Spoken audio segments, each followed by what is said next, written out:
अगर आप भोजपुरी की ताजा खबरों को देखना चाहते हो तुरंत ही हमारे चैनल को सब्सक्राइब करें। ये लाल रंग का सब्सक्राइब बटन दबाएं और बेल आइकन को दबाएं, जिससे नई वीडियो की जानकारी आप तक पहुंच जाएगी। जान लीजिए सब्सक्राइब करना बिल्कुल फ्री है। भोजपुरी इंडस्ट्री के सुपरस्टार अभिनेता खेसारी लाल यादव की हाल ही में बलम जी लव यू का ट्रेलर रिलीज हुआ, जिसे दर्शकों ने काफी ज्यादा पसंद किया।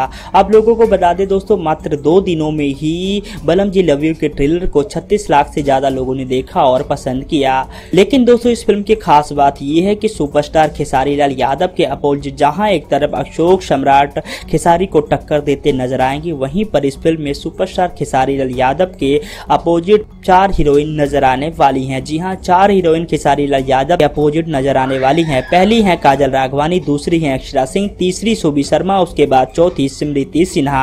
आप लोगों को बता दें, ये 4 हीरोइन खेसारी लाल यादव के प्यार में पागल नजर आएंगी। दोस्तों, बलम जी लव यू की बात करें तो इस फिल्म में खेसारी लाल यादव का पहले हमें कॉमेडी तड़का देखने को मिलेगा, उसके बाद हमें देखने को मिलेगा खेसारी लाल यादव का दंगल अवतार, खेसारी लाल यादव का जबरदस्त अवतार, जिसमें खेसारी लाल यादव फाइट करते नजर आने वाले हैं। दोस्तों, सुपरस्टार खेसारी लाल यादव की इस फिल्म के डायरेक्टर हैं परमांशु सिंह, वहीं इस फिल्म के प्रोड्यूसर है सीमा देवी रुंगटा, आनंद कुमार रुंगटा। तो दोस्तों, इस फिल्म को लेकर आप कितना एक्साइटेड हो हमें जरूर बताएं कमेंट सेक्शन के जरिए।